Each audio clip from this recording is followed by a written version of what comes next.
Okay. We should be back.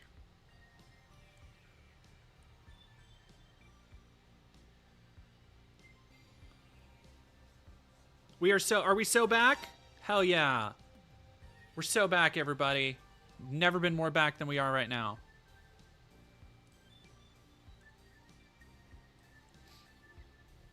Audio works on Twitch again, over on YouTube. Devil looks, and I'm gonna... Alright, thank you very much for that. I'm typing that in right now. Thank you for that, Devil Luxon.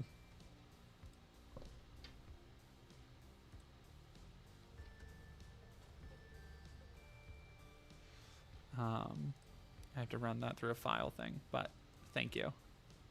All right, hell yeah. Yes, Dabby, everybody reload the stream. Reload the stream. Let's go. Okay, we're back in it. Let's finish watching this really quick while we're waiting. Thank you. No, but when you see some of the things,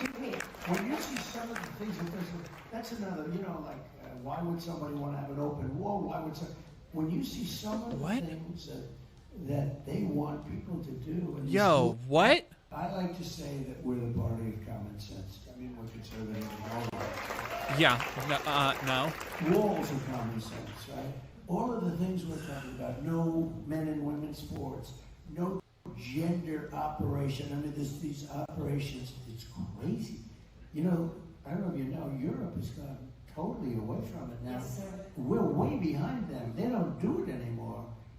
And this is just horrible. But who could even believe it? Stinny Jen, thank you so much. So, think of it. Giving a tier 1 subby. At school meetings, and the parents mean well. They end up getting arrested, put in prison. Is there not audio on Twitch again? Especially Loudoun County, right? Loudoun County. It's all back. Okay. Anybody from Loudoun? You know, I have the property. I have the big, great golf course around there. Okay, perfect. I offered you had the head of one of your groups that was very impressive to me. And I said, anytime you want to use my land along the Potomac River, right under the American flag, I mean, I have sort of an unlimited capacity. There's it's a lot of acres, and it's miles along the Potomac. It's truly beautiful, but you know, I'm for it. No, he is just fucking rambling. I don't understand the concept of not being. Thank you. And, no, but when you see some of the things, that's another, you know, like, why would somebody want to have an open war? Why would why want to have an open wall? I thought he said, why would somebody want to have an open wound? Boards, and they become like dictatorships. And the parents are screaming for the life of their child. A lot having to do with transgender, a lot having to do with a lot of other things. You've got to give the parents a lot having to do with transgender. Some of these people on the boards, I think they don't like the kids very much, what they're doing. So you have to give the rights back to the parents. And I can't imagine it. Well, okay, this administration has been the opposite. This administration, it's like the FBI goes after the people, that like it's some kind of an insurrection. It's yes, sir. crazy. They call us domestic terrorists, President FBI Trump. goes after God damn. She is like the dick riding Olympics over here. Broke the meat clean off. Yes, sir. They called us domestic terrorists, Mr. Trump. Damn. Out at school board meetings. Well, we'll change that on the first day.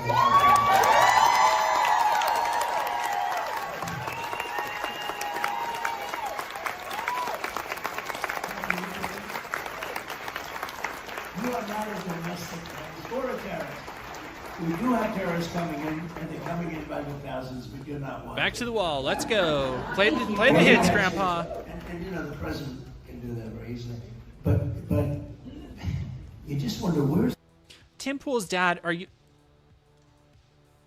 I don't believe you're actually Tim Pool's dad, but it would be very funny if you are. If for only because it would give me 1 degree of separation from Tim Pool, which I find very funny. You should have me on his show, Tim Pool's dad. I'd love to talk to that beanie wearing freak. Speaking of, that's enough. I am done with this. I am good with Trump for now. Let's see what's going on in the world of Tim Pool. Tim Tool.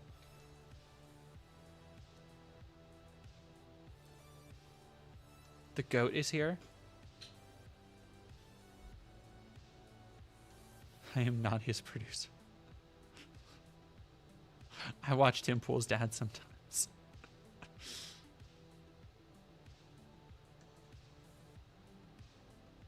Cam Girl, it just baffles me how someone can say they care about their kid while ignoring their thoughts. It's because they don't see their kids as, like, children. Because they conflate the idea of a kid needing to be taught certain things with kids not understanding literally anything. So you get these, like, conservatives have essentially become the helicopter parents that they sought to eradicate. When I was a kid growing up, my mom was like the hands-off, like, oh, back in my day, you know, we drank water out of a garden hose and would play outside until sunset, and that's kind of the way I was raised. So, like, watching that mindset transform into now where it's like, you can't say this around our kids, you can't have these books around our kids, you can't have this happening to our kids, where it's the same kind of helicopterism that they can, not confused, but that they blamed every liberal or, you know, perceived liberal in the early 2000s on. And a part of it is, yeah, Jackson's, the part of it is that they see kids as property. Like, they don't see a child as having its own, like, brand of sentience.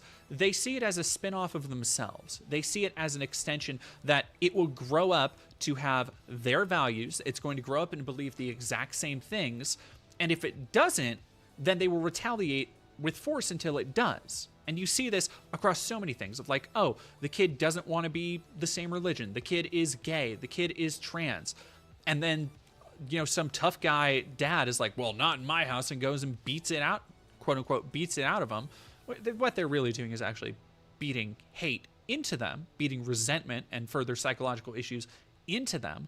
But at the end of the day, they don't know how to separate what they want for their child versus what their child wants. Because even from a young age, kids understand so much more than people give them credit for. And that's not to say, like, oh, kids need to learn about sex. It's like there's plenty of things kids do not need to learn about. Some things I think are too early for kids to learn about. But when it comes to conversations around, like, should a child know what consent is? Yes, absolutely. Because that is how they stop from being in abusive situations. That is how they're able to recognize an abusive situation and get the help they actually need. Like, there are so many things that people are doing to actually try and protect kids that get in the way of these conservatives' agenda to just grab their mind and fill it with as much of their personal bile as possible. It's very tiring to watch happen again and again. $5 from Tay. What kind of kid were you? I was I don't know. That's a weird question. I imagine I wasn't too different to how I am now. If that's any consolation. I still like reading. I still love video games. I still love I enjoy many of the same things I did. Of course, you know, as an adult, I watch different movies, I read different books, I play different games, but I've always been inquisitive and curious and adventurous, and like, I've always loved animals. I don't know. And then, you know, in school and stuff, I was always kind of a nerd. I was definitely bouncing off the walls. Yeah, so I think I've talked about it before, but when I was a kid, I got mistakenly diagnosed because it was very clear that there was something off about me from a young age, that I just, like, had boundless reserves of energy. I did not do nap time. I was, like, highly analytical. and not to say like, oh, I was like a genius or a prodigy or anything. It was just like I did not respond to stimuli in a way a lot of other kids did. And so that, like, but I also wasn't able to be in a like regular classroom because I would just be causing problems and shit when I was, in kindergarten and first grade. And so my mom, because I was getting in fights and stuff with other kids, my mom got me, we saw a couple therapists. The first one said that I was probably autistic. Second one said I was probably autistic. And you have to remember, this was a different time for autistic, or for getting diagnosed as autistic, is that like the public conception around what it meant to be autistic at the time was like Rain Man. It was like borderline offensive caricatures of being mentally impaired. And my mom was like, well, no, not that. Also, my kid isn't good at math. So like it was along those lines. But thankfully, she sought out another therapist who was like, yo, your kid might be ADHD. And as soon as they got me started on a very low dose of Adderall, and it like fixed almost everything.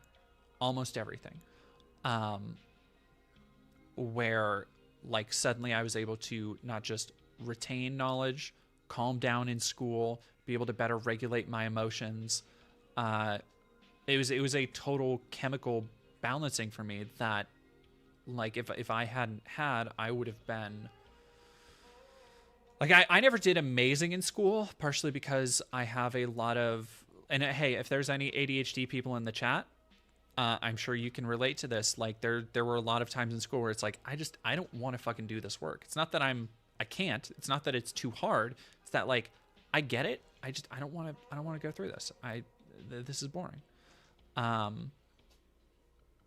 So yeah, I was definitely a handful. I was an ADHD kid, and I had a really great, so here's one of the things that actually really helped me out. I had a really great teacher.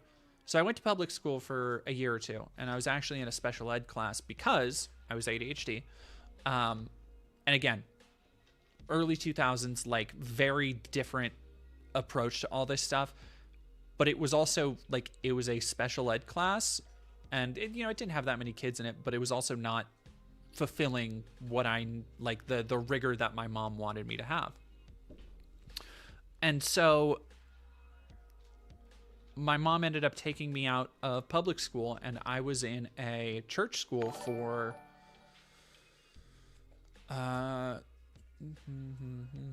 about 6 years.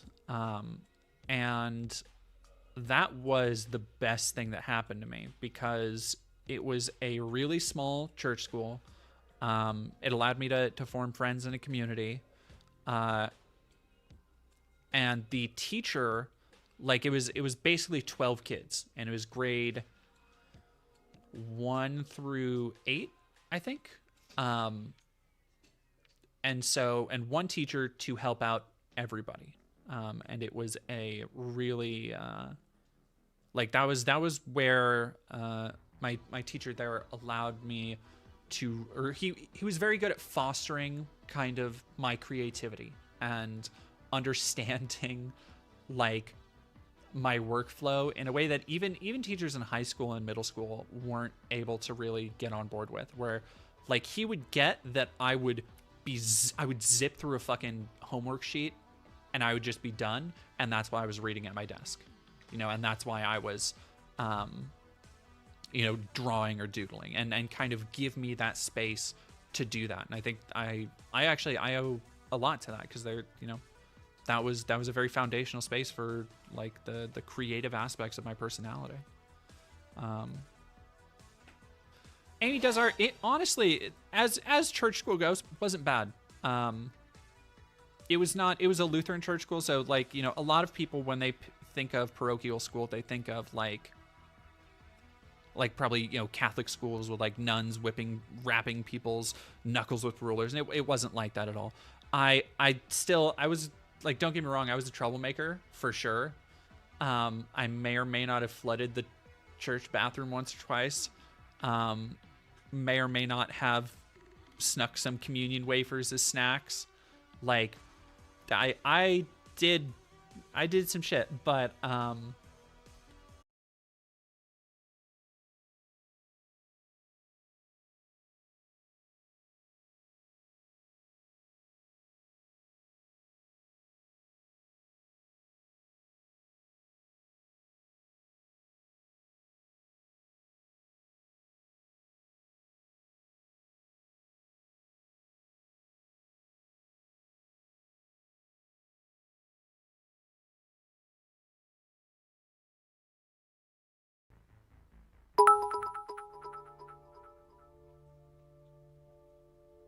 dead on YouTube side too. Thrace Fulton, Distraction Hype Train, thank you very much.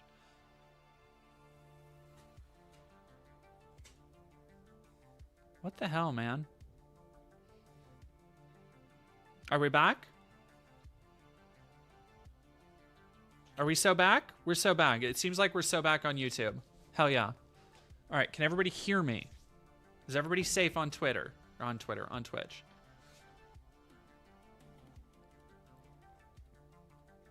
JD Vance nibbled through their Wi-Fi router. Yeah, okay, that's weird. I just got a mobile live, so it must have blipped out. Weird, bizarre. Whatever. Yeah, it literally just restarted my stream. Huh. Bizarre. Okay. Twitch, all right, Twitch, you can hear me though? Perfect. All right, so what I was saying was reading time after lunch every day, and we read through, I remember the first year I came in, so we read through book series every year, right?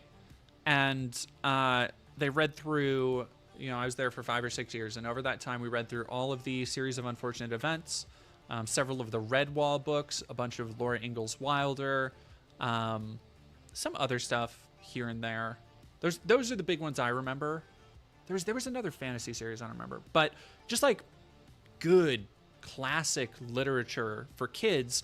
And when you actually like sit down and read those things, it was so great in a collaborative environment because the kids, me included, like we would all be like, okay, just, you know, one more chapter. Oh, you know, like there's a cliffhanger in fucking series of unfortunate events or whatever. And yeah, that was a big part of where I think I got my love for reading from. Carry on, thank you for $5. Was watching your anti-Semitism video when your Synthman one premiered. Perfect pairing. Your videos are great standalone, but also all go together. Thank you very much. I appreciate that. I try to I really try to have like a stylistic, if not thematic, through line. Homelander, we were talking about my childhood growing up in a church school. Simric, thank you for another $5. I had a similar experience in Ohio public schools in the 80s, 90s. I bet it was a good experience. Or are you talking about the public school experience I had? Because Animorphs, I never read Animorphs, actually. I think for me, Bionicle and Star Wars took place at the Animorphs, because my another person I owe for my love of reading is my aunt, who aunt as in my great aunt, so my grandpa's sister, who was a massive Star Wars fan and massive Star Wars book fan. And so growing up, she would let me borrow, like from the time I was in like 4th, 5th grade, those New York Times bestseller like Legacy of the Force books and stuff, and I would fucking devour those books. Like all of the Legacy of the Force, all of the Young Jedi Academy books, like just buzzing through them, hundreds of pages. Like there was a point at which, when I was going through the Legacy books especially, I would read like one a day, because I could not put them down. They were so good. Yeah, there's some good reading in Star Wars books. The Thrawn trilogy, read all of those. Read a lot of the Karen Traviss Republic Commando books. Who, Karen Traviss, if you don't know, she's a famous sci-fi author, and she ended up working on Gears of War and stuff.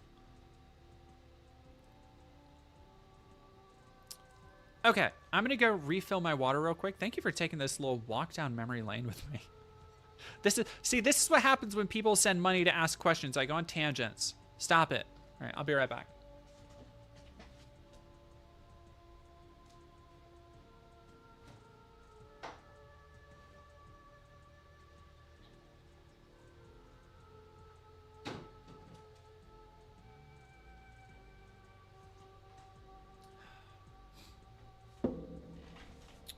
It's so weird to be streaming so early. And damn it, now I don't have a good metric on how long I've been streaming. I think it's been about 2 hours. I think so. We'll see.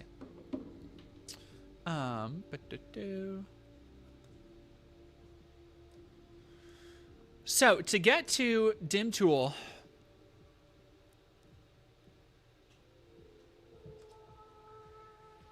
So Jake Shields, and let me actually see if I can just look up Jake Shields. For those who don't know, I believe former MMA fighter.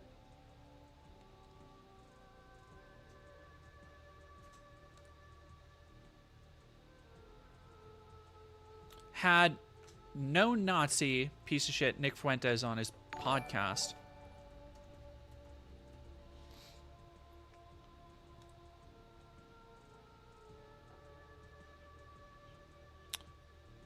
So let's watch a little bit of that. Diamond painting. Sleepless Memento. Are you painting Alright, are you painting a diamond? That's ambiguous. Are you painting a diamond or painting an image of a diamond? Okay, let's being the most banned man. For it at a very young age. And so for the past man is in very short order, man is a bit of a stretch for Nick, I'll say. Oh, these plastic diamonds things that make up a picture. That sounds cool, at least. Aw, Darkfish, thank you. Hey, at least with you streaming now, it's nice to catch a stream from the UK. Yeah, two-ish. I know it's somewhere around 2-ish hours. I'll probably go. Oh, fuck! I've completely forgot. Okay, give me a second, y'all. God damn it.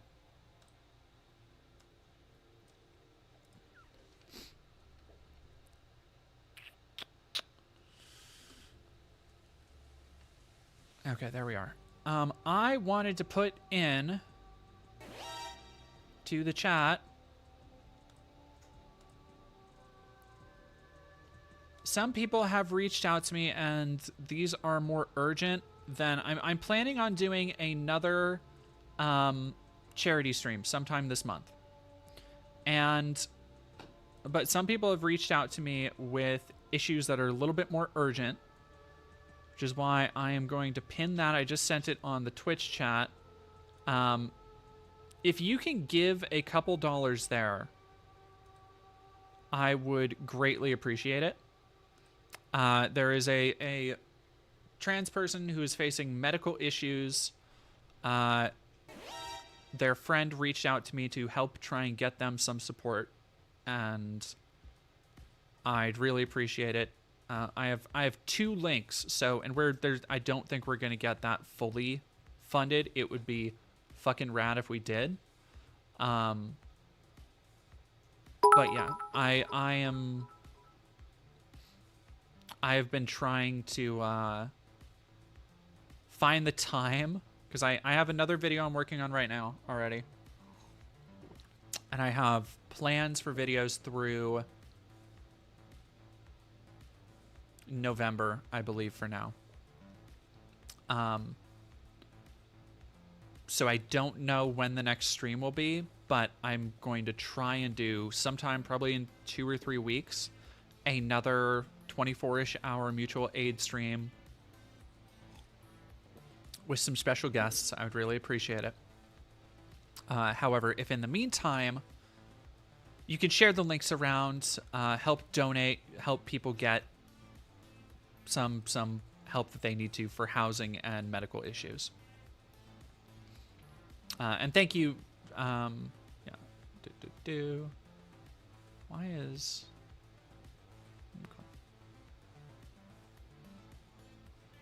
somebody could take that from Twitch and post it into the YouTube chat, I would appreciate it.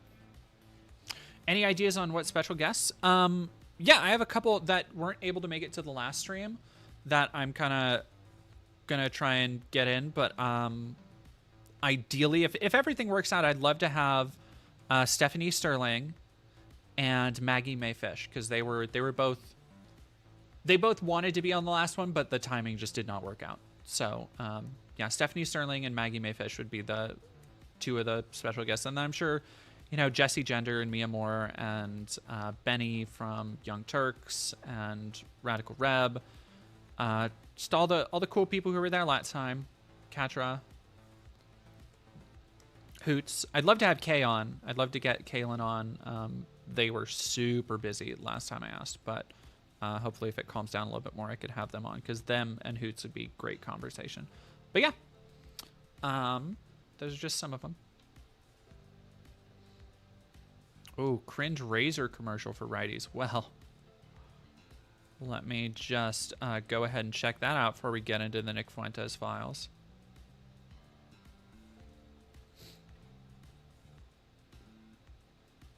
It might be Jeremy. I wouldn't doubt if it's Jeremy's.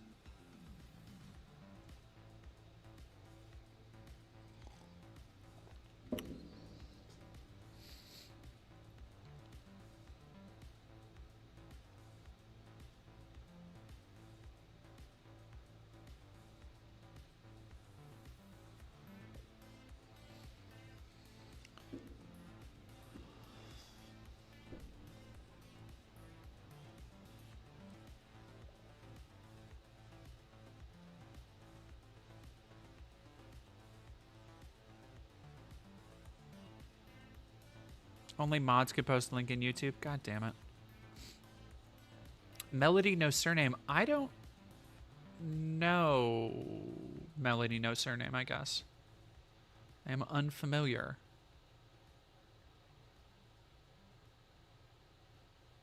If one of my mods could do it, I would appreciate it.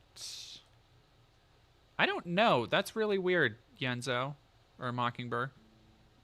All right, it's not loading right now. So, Liberty Razors. Oh no, I gotta see. I was gonna be like, oh, I'll come back to this. No, I see this. I gotta see the rest of it. You can't. Oh, you can't tease me with a good time. Hell yeah, let's go. Bump the. She's a puppet who collects straight. A puppet? What do you mean she's a puppet? Like Arlo?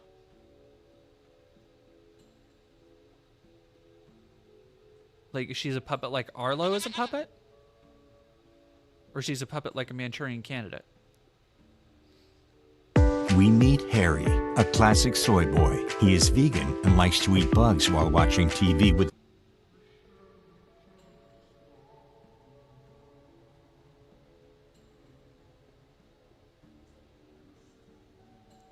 Oh man. Oh man. That's...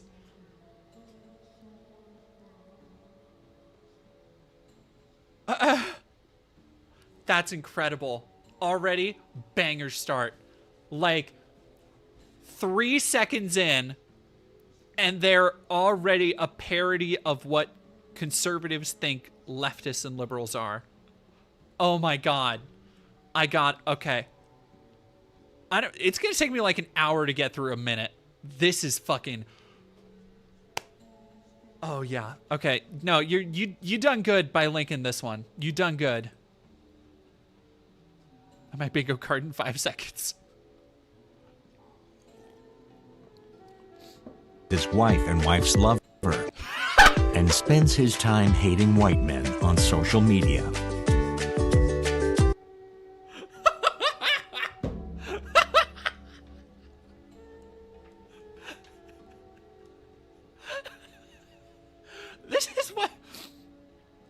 This is like what people who don't know literally anybody. Oh man, I'm sorry. 4 subscribers, 2 weeks, and 1.8k views. You made a trailer for less than 2k views and 4 subs. I want to read the thing on this because this is great. I gotta know what the downvotes are. In a world where razor companies have caved to the pressures of woke capitalism. I'm gonna try and read this like Solid Snake. Okay.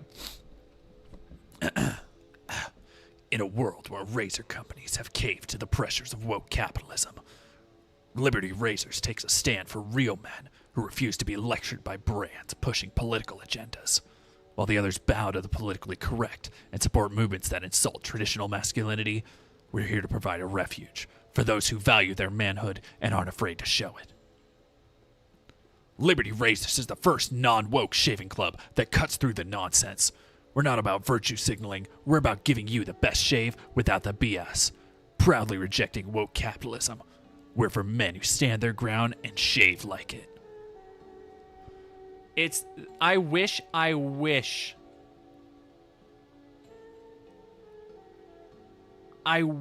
this, like, is it a parody? It could, like, it's so dumb. It might be.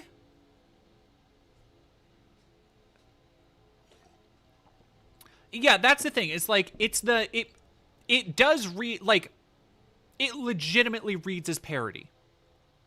It legitimately reads as satire, like somebody's satire of what conservatives think or how they think. Because it's like, we refuse to be lectured by brands pushing political agendas, but they are literally a brand pushing a political agenda. While the others bow to the politically correct and support movements, we're here to provide a refuge for those who value their manhood and aren't afraid to show it. We're not about virtue signaling. We're about giving you the best. Like, it is proudly rejecting woke capitalism. We're for men. Like, exactly. It seems they have a website that takes orders. Okay, we gotta go. Fuck you, Nick Fuentes. We got more important shit to dissect. Peter Keefe, thank you very much for $2. Are you ready for your first non-woke shaving experience?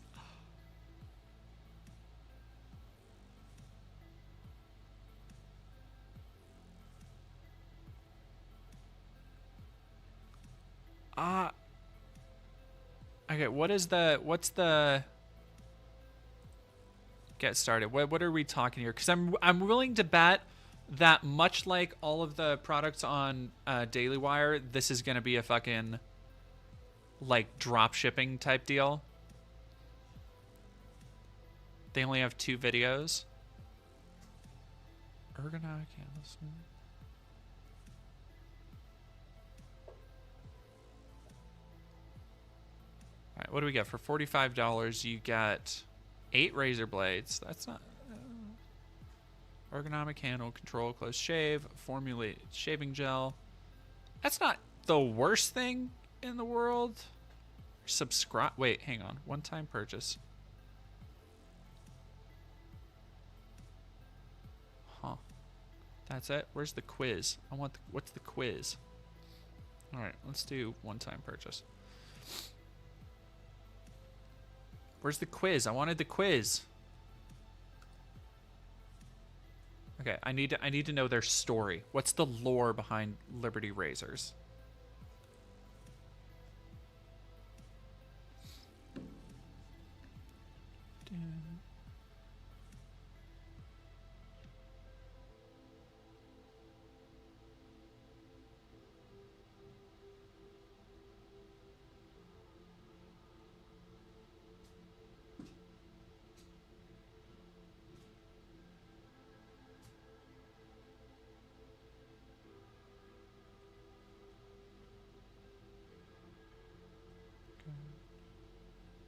Sorry, just texting a partner real quick. Am I gonna do a razor review? I barely use razors anymore. Like, I've been electrolysis the fuck up. My electrolysis people are great. This is like a week of growth for me now. Which, like, in my defense, don't base your electrolysis results off me, because I barely ever had facial hair, like, my entire life.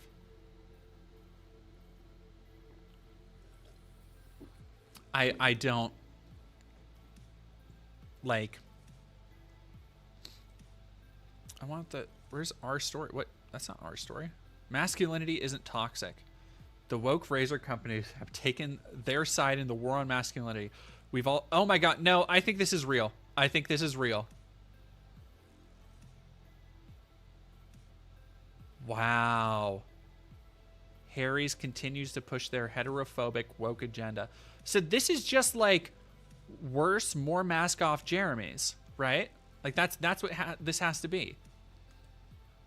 Are you tired of all the woke companies that spread socialist and feminist propaganda? Did you know that the 3 largest razor companies are outspoken woke companies? They don't even try to hide the fact that they use their customers' money to support Marxist movements such as Black Lives Matter, radical feminist organizations, and abortion rights. What? Look at the fucking picture. It's just 2 sides. Abortion rights. It's just a woman. Baby socks never worn. That's all right. I gotta go back and hear how they phrase that again. That's fucking crazy. I know my pussy better.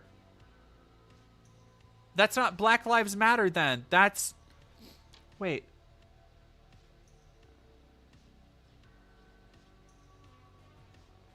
These signs aren't in English. Did they just get random fucking, like, protest footage? Alright, now I gotta scrub through the footage now. There's Black Lives Matter. Okay, there's riots. Money to support Marxist movements such as Black Lives Matter, radical feminist movements. Okay. Yeah, that's not... It's AI protest footage? No. Peace, which means it's okay, people are saying it's Polish. Okay. feminist organizations and abortion rights. It's time to strike back at woke capitalism. That's why we founded Liberty.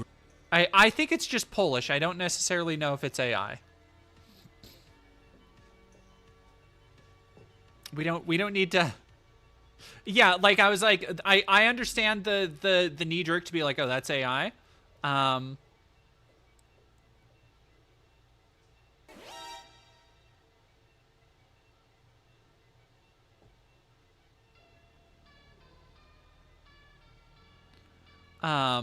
But I think it's I think it's just Poland.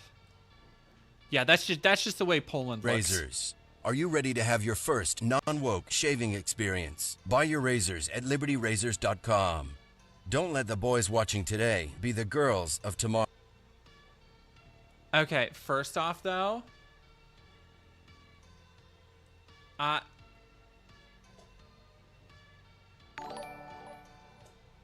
okay. Slay, Kuntress. Gandria Flufflebuns, thank you for becoming a member. Yeah, no, whoever this is.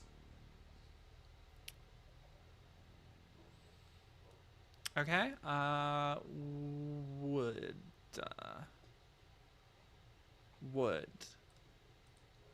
Tomorrow, all Liberty I'm saying. Razors. Razors for real men. Are you tired of all the... Okay, that's enough of that. Now we need to go back. All right, now that we've solved the mystery of if this is a real company, which I have my doubts, if I'm being honest. I have my doubts. But for now, let's pretend like it's real. I feel like it might be.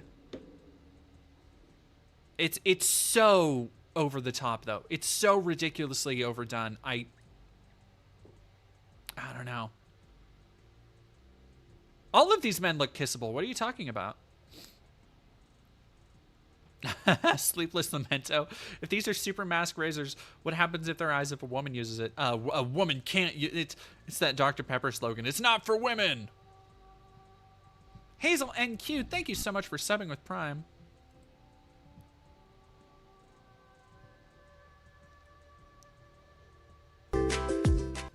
Introducing Tim, our hero. Tim likes to go to the gym, lift weights, and eat meat with his friends.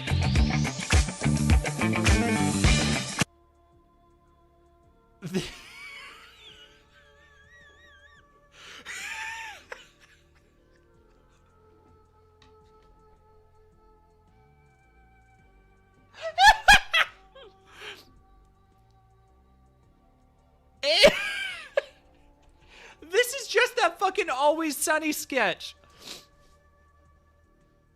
This is just like that when in the episode where they're trying to do the products and they're trying to advertise for patties, and Frank's only idea is just like, it's me and two broads with huge cans. It's just like the mind. It's incredible. Yeah, no, exactly. Egg.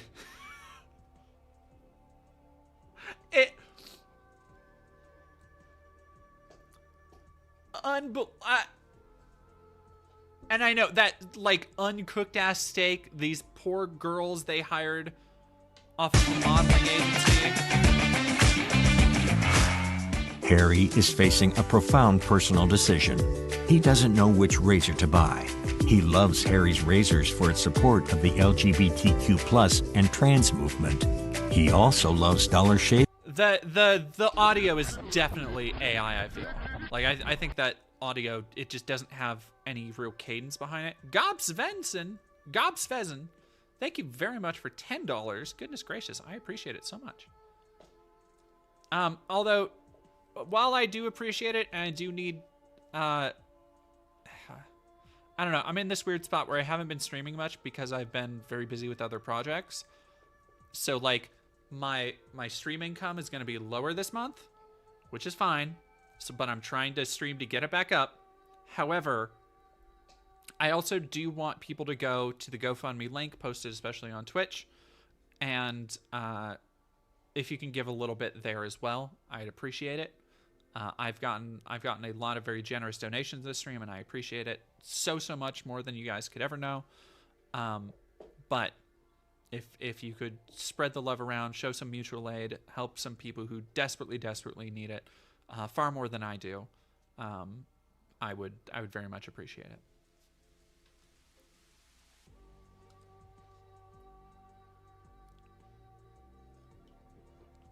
Club for its donations to Black Lives Matter. And he really loves Gillette for its stance against toxic masculinity. Faced with such a difficult decision, Harry does what he always does. He has a nervous breakdown and lets his wife choose which razor to use. But for Tim, the choice is easy. He always shaves with Liberty razors because Tim prefers his shaving experience like his life, completely woke-free. Don't be a Harry. That is... I can't... It...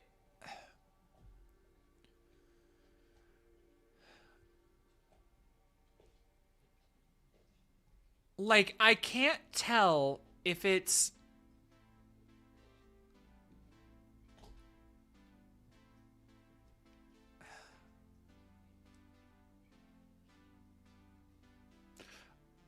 I want to say it's in on the joke, but it's also legitimately trying to... Like, it's in on the joke of, like, look how ridiculous and over the top this is.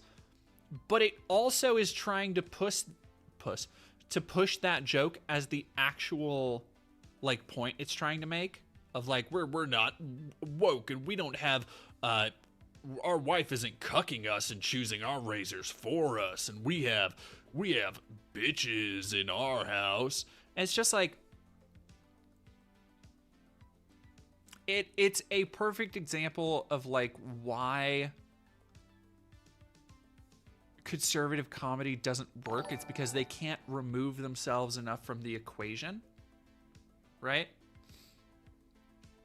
My boy Leatherface, God, you need to be a voice actor. People keep saying that. When I've done my, if I ever do my Jordan Peterson or my Alex Jones voice, that always comes up. Chad, is this real? This meme is very real. Silly Spirit, thank you for super chatting $10. What do you call a concert of transgender book curators? The Trans Librarian Orchestra. Adorable. I love that. Thank you very much for 10. Ugh. Getting those end of summer vibes. All right, let's finish this off. This is my boy Leatherface. You got to stick around. I don't just pull out Jordan Peterson or Alex Jones. Like those require Boxing Cat. I know it's not your first chat here, is it? Is it your first chat on Twitch? Why is it giving me a first chat notification?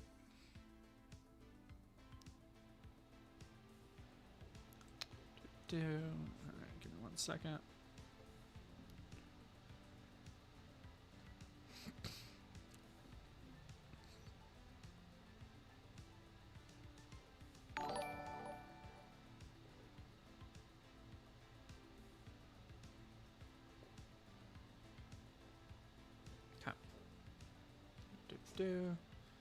And I also, everybody who enjoys the bangs, I am probably getting them chopped off this week, so I have them on the stream. Although the front isn't really working for me this week, but whatever.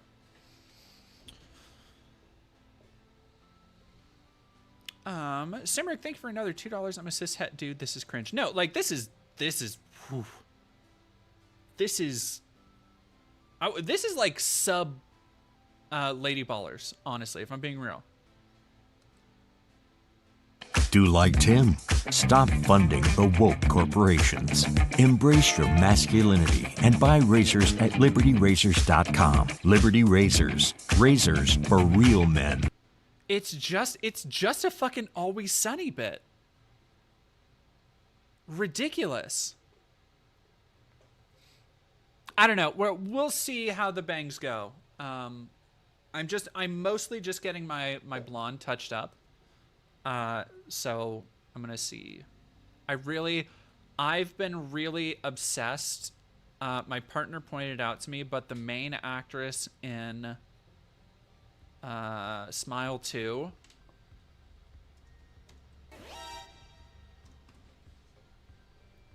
her hair is kind of what I'm thinking of going for with the blonde. Like that, obviously less scared, but a little bit of growth on top, much shorter in the back, which I think would be kind of a fucking serve like this.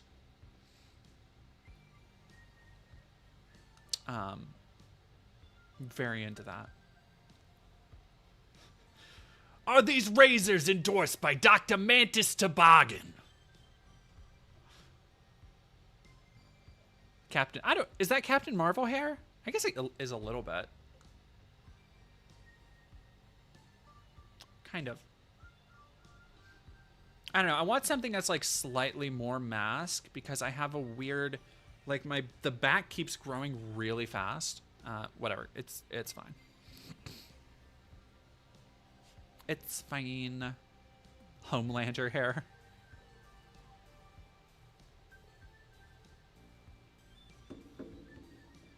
Read the comment on the bottom. What do we got here?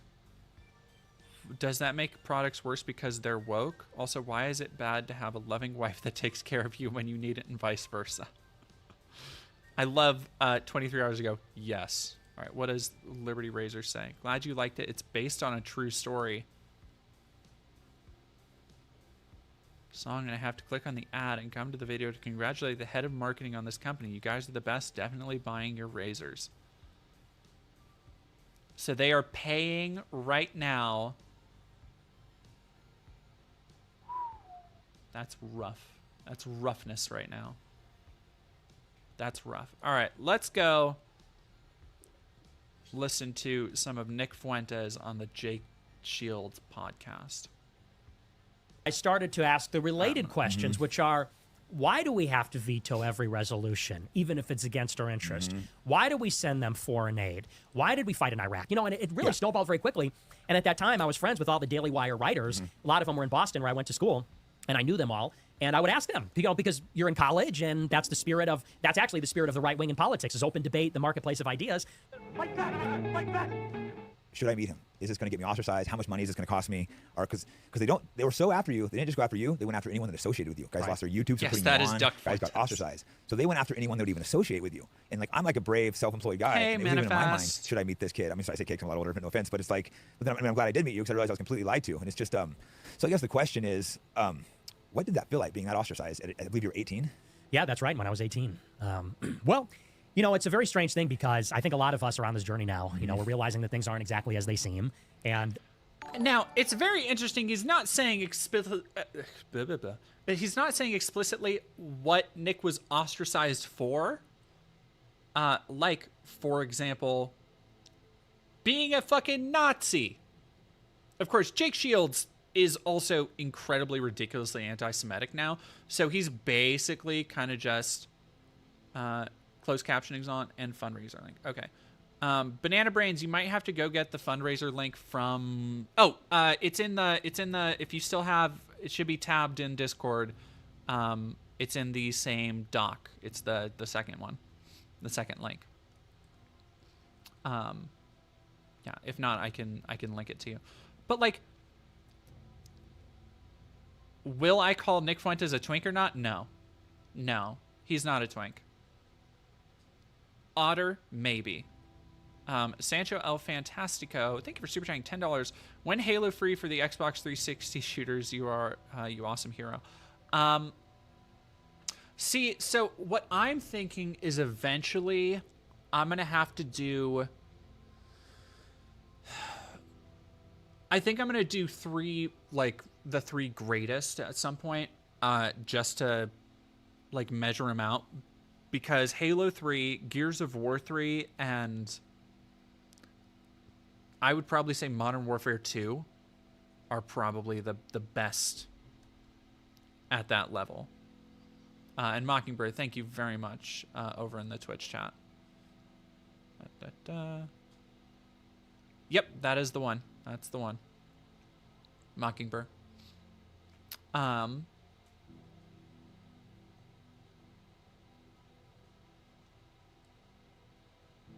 I thought we were just rating third games now. Oh, god damn it. Half-Life 2. Half-Life 2 was not on the Xbox 360. That came out before. Yeah, Half-Life 2 came out on the original Xbox. So it's just the 7th gen, like specifically. So there's cutoffs on either side, which is a bummer. Because I've had people be like, oh, what about, like, why haven't you played Titanfall 2? Like, I think some people don't get that it's just the 7th gen, it's just PS3 and 360, and they're like, oh, you haven't played all of these other games, and it's like, yeah, because they're not in that. It's specifically looking at that era of like gray brown hyper military, like very masculinized like shooters. Yeah. I was actually considering when I was playing Afro Samurai yesterday. Wii is, but the Wii is such a different weird thing because it was really stifled by its hardware. Like it was closer to like a GameCube as opposed to an Xbox 360. And so it's this weird thing where because here's the thing, if I were to have the Wii, then I would have to go and look at PSP games, right? And then I would have to go and look at DS games for first-person shooters.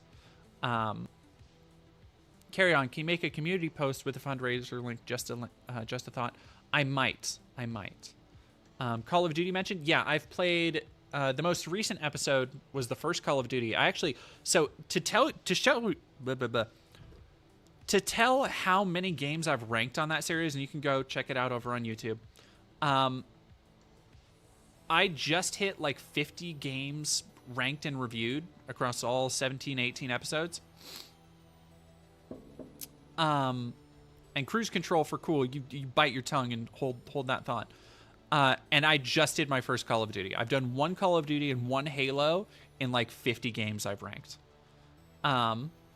Cruise control for cool saying, wasn't there some dog shit COD game on the DS, or was that a fever dream? There was. First off, it wasn't dog shit. Second off, there was 5 5 Nintendo DS Call of Duty games.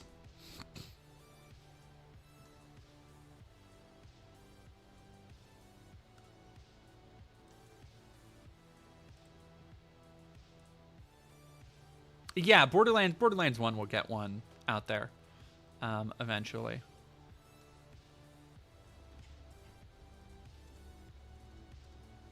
And you can watch a video on it that I made way back in the day. This was actually for a different outlet. But my dead domains, I did a bunch of handheld history videos of I have one for the handheld history of Call of Duty, one for the handheld history of Mortal Kombat, one for Tomb Raider, and one for Crash Bandicoot. So, yeah, no, Anton Preacher, the Call of Duty DS games kind of fucking whip. Like, they kind of fucking whip. Not gonna lie. Yeah, if y'all don't know, DS had mad game. We're like all when it came to like transgressing these shooters, political correctness boundaries, you know, and people are kind of stumbling around in the dark, feeling around for the truth. And I think in that process, they find out that there's these severe repercussions. And it's kind of a tricky thing because you can't really know until you do it. It's not until thank you you put your very hand on the much, stove Carry you On. realize it burns. And Yeah. so for someone like myself, I was very young. I was 18, and I literally, it was as simple as just asking the wrong question. You know, noticing, pardon the expression, certain things, certain inconvenient things, asking the wrong question, and I was swiftly and severely punished for it at a very young age. And so for the past 6-7 years, it's been a mind very you, lonely, again, difficult. this is the thing he always fucking does. This just greasy little worm. It's the exact same thing I called out in my anti-Semitism video, is that when he gets on these platforms, right? Like when he gets on something that he thinks he is able to go and get his notoriety out there a little bit, he's all amicable and he's all like, well, all I really ever did was I just noticed things, and of course they want to cancel you for that, and I was just speaking truth to power and this, that, and the other. And then when you actually go and look into his actual shit, again, I showed it on the video, I've showed it on stream several times, it's just him being like, N-word this, N-word that, hard R, by the way, and like saying that Jews and homosexuals need to be kicked out of the United States. And he wants, remember when he said, I want a white Aryan victory, I want revenge for my people?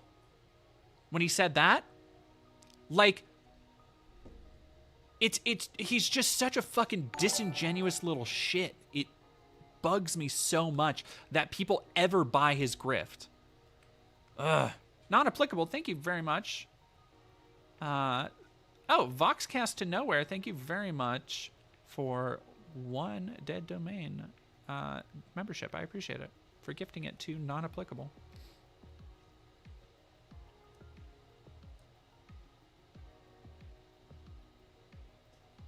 Yeah, he totally said Holocaust denialism in school and wonder why people got pissed at him. Yeah, like he straight up got... Like he did the whole, when he was 18, that was when he did the whole, I'm not saying like if it doesn't make sense if you cook this many cookies, and like he did all that fucking dumb bullshit. God. Oh, okay. Sorry, Banana Brains. I cannot pin the link from here. All right, give me 1 second. I got this. Stupid multi-stream won't let me pin link, but that's fine. It's fine. I'll let Nick talk a little bit more while I'm pinning.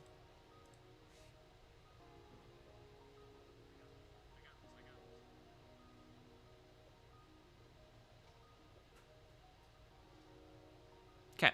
Journey. Link is but, pinned. and ultimately, If I don't everybody regret could it. go In a lot of ways, it sucks because I've been donate a completely little bit, ostracized, I'd really and I appreciate don't think it. people realize what that looks like on a people who day-to-day. really It is. need I some wouldn't help want it right now now. at 18. I couldn't imagine how tough that would be. You know, I'm 45, but 18 being ostracized from society, that's just brutal. Yeah, But it's that was tough. brave Oh of you hell yeah! to- I remember instead of Rise of apologizing the and backtracking, you march Imperfects. forwards.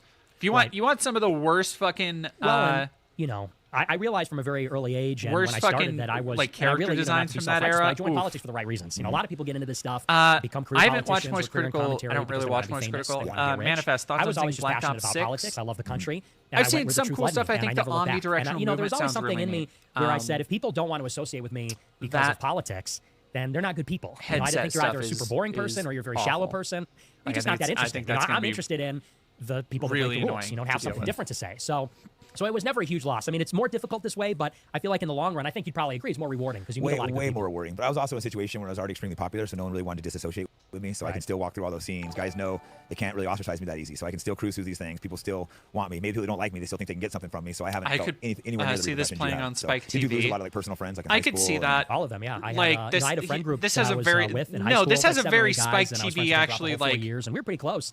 And I was friends with them even through college, my first year, my first and Jujitsu only in year of his college. logo. That's But fucking after ridiculous. I really started getting hit by the media, they completely disassociated. And to this day, I only speak to one of them. Do you think they believed it or think they were cowards? Oh, they totally believed it. They You know, I'm sure some of them bought in, some of them were cowards. You know, it's kind of interesting. Half of them, they bought in because they bought into the propaganda. It was a It was different time. strong propaganda against you. It was really strong. Well, and it was a different time, too. I feel like now political correctness has receded. Mm-hmm. Cancel culture's receded a little bit, but back then it was just getting started. So half of them bought in and they started making trouble, and the other half said it's not worth the trouble. And so even Yeah. though they kind of had my back, or they didn't buy into it, they said, well, we don't want this guy around. He's causing all these problems. And that's the cowardice. Yeah, I mean, it's been, backlash. You're the most backlash person I've ever met. And in the fight scene, I've rolled with mobsters, Yakuza, Hells Angels just out of prison, like head guys in the gang, people that are not the best people that I shouldn't have been hanging out with. No backlash from that. Yeah. Guy got out of prison for murder, one of the head guys in Hells Angels. No backlash. But you, this guy, I think you've never been arrested. Do you even drink? No, Don't no, drink alcohol, don't never do had a sip drugs, of alcohol. don't womanize, don't... Don't womanize. He doesn't. Hey, Jake. Let me tell you a little open secret about Nick Fuentes and why he doesn't womanize. It's because he doesn't. It's because Nick Fuentes doesn't like women. The more you know. And also, you want to, depending on what your definition of womanizing is, he absolutely does like hate women, probably as much as you. Jake and Nick, just look at these just specimens of the white race here. Samurai, he likes boys, ew. Cat boys, ooh. Cat boys, ooh. Extra, read all about it. Nazis hate women. Yeah, also, random 2B handle, look how cool I am. That is some, like, Alex Jones level, like, bragging of, like, oh, yeah, I've been here, I've done this. Like, okay, dude, calm down. Calm down.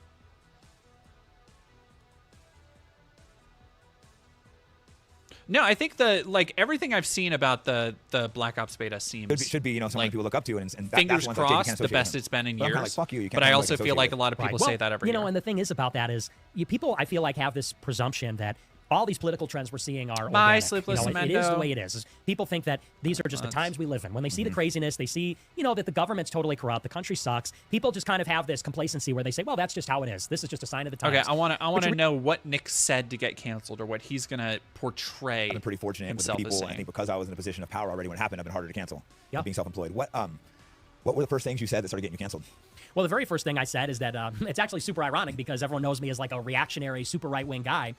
But maybe literally the first thing I remember, I wrote a blog post because I had a very small blog, and it was in December 2016. It was actually defending Obama, believe it or not. And I don't like Obama. I don't think he was a good president. But one of the last things he did in office is there was a resolution in the Security Council in the United Nations, and it was condemning the settlements in the West Bank.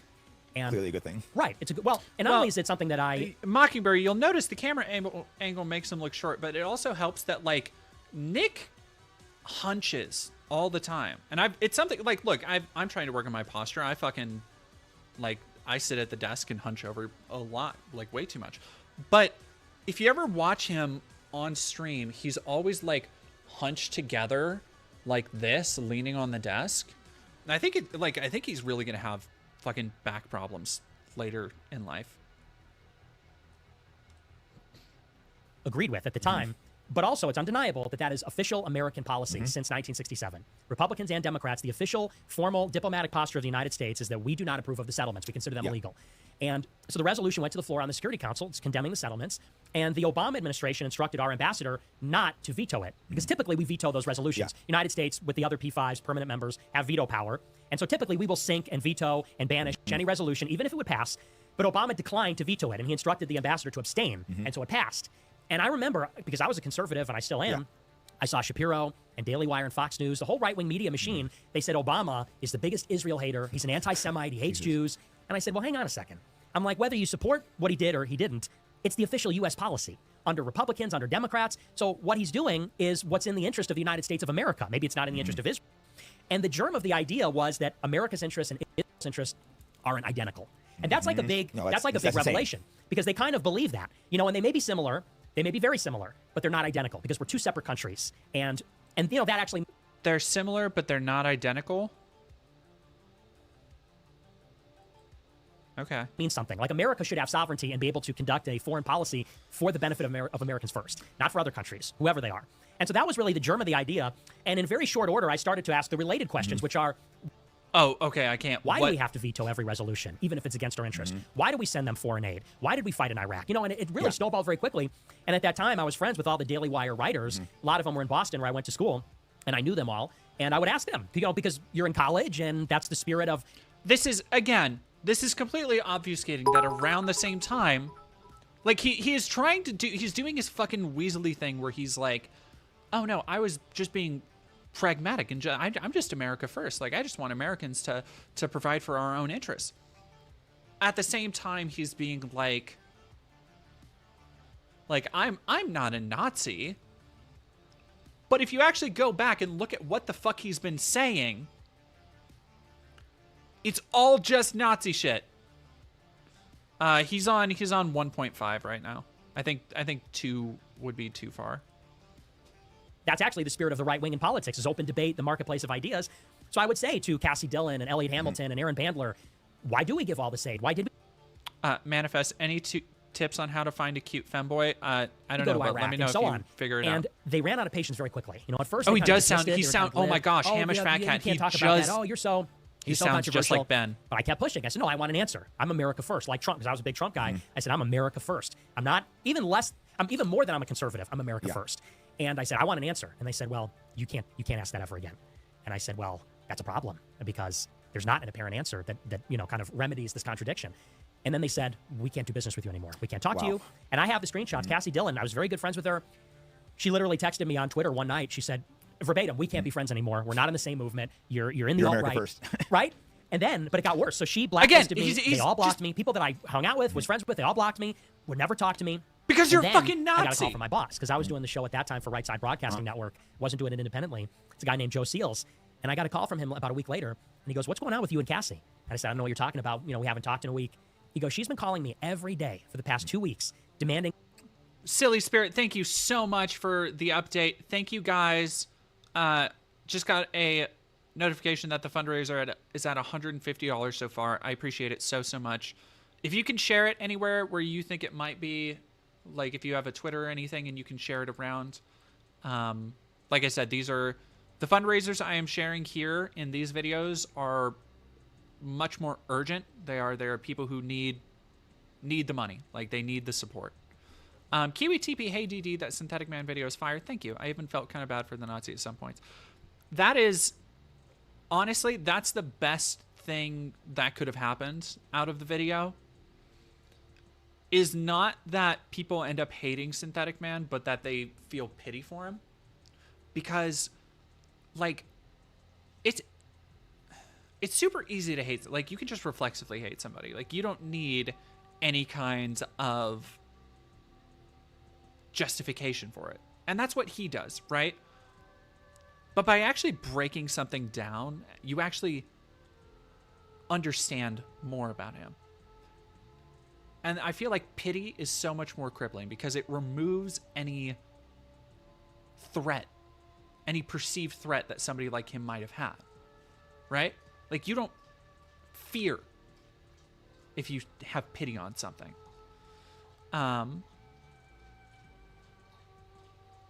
Somebody said, did he respond? No, he won't. He won't. Like, I said it in the video. He's not gonna. Like, he, as much as his fan base wants to make it sound like, oh, he's just so above it and he's just so base. I know he cares. Like, here's the thing. I know I'm under his fucking skin because I popped into his chat one time. He freaked out on me, lied. When I proved him wrong, he immediately banned me after saying that he wanted to challenge me to a debate. My door's open. You want a debate? Let me know. I'll jump on it right fucking now. He won't though, because he crumbles under the slightest bit of pressure. Just like I said, again, if they watch this, just like I said in the video, he doesn't have that dog in him. He can't stand up for anything. Like he just doesn't have it. He doesn't. Sorry. So no, I don't expect any response. And honestly, I'm kind of good without it. Like I'm kind of good without it. I'm really fucking ready to move on to my next project. Like the one thing I was actually kind of worried about with tackling a project specifically focusing on another YouTuber has been the drama, because of all the deep dive projects I've done, whether it's on anti-Semitism, the hate church, the satanic temple, like they're all something that I can do and then move on. And it would reach an intended audience. It would reach people, you know, from that audience and maybe hopefully inspire them to think a little bit differently. But it probably, with the exception of the hate church, most people from that area aren't going to seek it out. Like it's not going to keep drama flowing to my channel. And so the one thing I've been worried about is like, I don't want to keep coming back to this fucking well. I don't want to, do not look forward to a bunch more like, oh, is Dead Domain gonna keep making Synthetic Man content? It's like, no, I'm done. And much like with my, I'm not still making Satanic Temple videos. Like when I've talked about it before, if I do a video, I try as much as I can to make that my final word on a subject. And generally, I don't really need to do follow-ups. So I'm kind of good.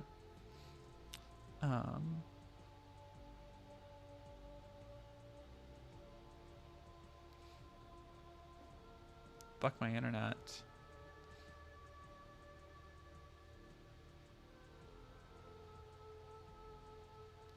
Of course I have occultism stuff.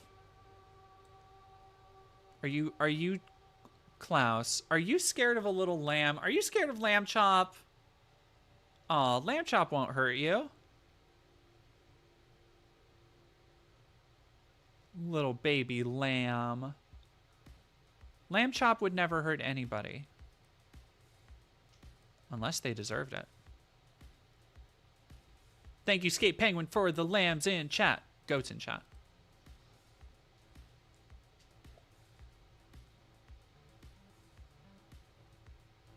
We worship and obey Lamb Chop in this house. Amen. That I cancel your show. Wow. And she was watching the show every night, and every little thing I said that was controversial, she would pick up the phone and say, "You'll never guess what Nick just said. He said this. You got to take down the show." And he goes, "I'm not going to take your show, but this is really weird." And then he confided in me. She was considering converting to Judaism.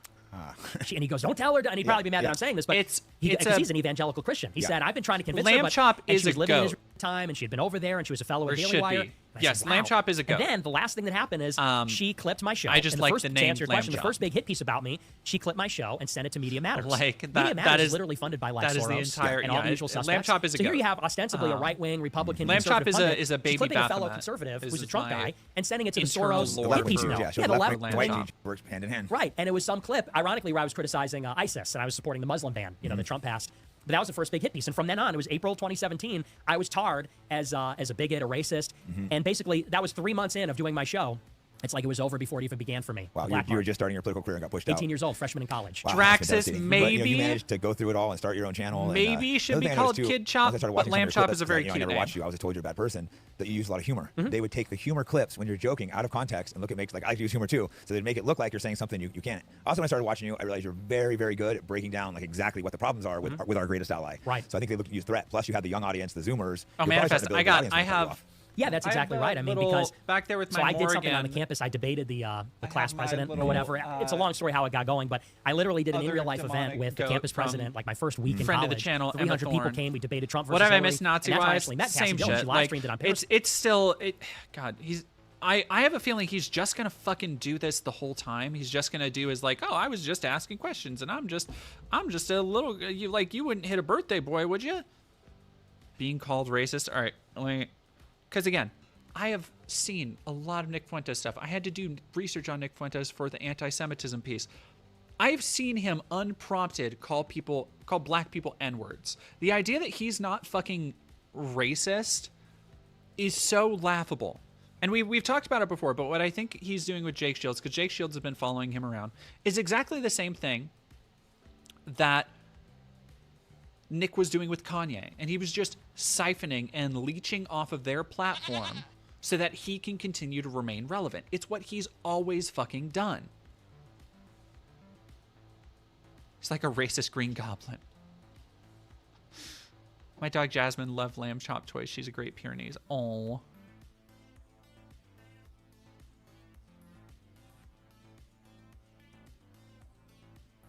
And she told me after the fact, she said, Ben Shapiro watched it. And I told him he needs to take you under his wing. Oh, wow. So they were literally grooming me you, yeah. to be. Okay. Yeah, he got kicked out of college for being a fucking, like, wildly racist. Come on, guys. They always try to turn you into a caricature. But we're talking about the country. We're talking about big picture. We're talking about generalities. And that's where people always get hung up, is they say, do you think it's every single person? Is every single person in on it? And I feel like as a society, we kind of have to move past. We used to call it Naxal. Not all X are like this. Like, and so, for example, you talk about a crime he has the same issue that what? JD Vance has, where he's just going to look like a 10-year-old until he's 50. And then he's just going to look like a cursed puppet. Well, when you look at violent crime, it's a lot of people. Yeah. Now, if you say that, people say you're racist. Yeah, and then you say, well, not all people are like cute. that, but there's a generality. Yeah. It's a big country with a lot of people. There's statistics and patterns emerge, and they elucidate the nature of the issue, or they characterize the issue. And the same is true with the people. And that's always kind of the hang-up, is you say, well, when you look at who's, disproportionately represented, and whatever you want to call it, there's clearly something going on there. And people say, well, you don't mean every single one is like that or something.